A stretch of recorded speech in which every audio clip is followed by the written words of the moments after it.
আসসালামু আলাইকুম এভরিওয়ান।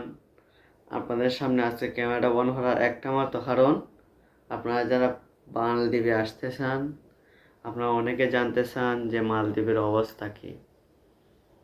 আমার বিবেক থেকে আমি বলবো যে মালদ্বীপে কোনো বর্তমানে যে অবস্থা, কোনো কাজকর্ম নাই, অনেক বেকারত্ব, মানুষে খাইব দিয়ে এটার টেকা পর্যন্ত মানুষের হাতে নাই।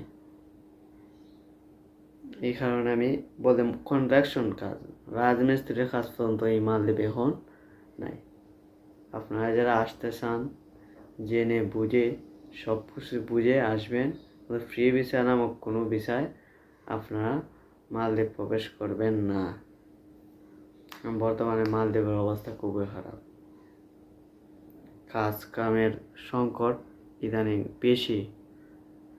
ভিসা কুলার ফরে অনেক মানুষ আইতেছে, কিন্তু কাজ কাম নাই, কী করবো? মানুষ খাইতে পারে না, অনেক সমস্যার সমাধানের মতো আছে।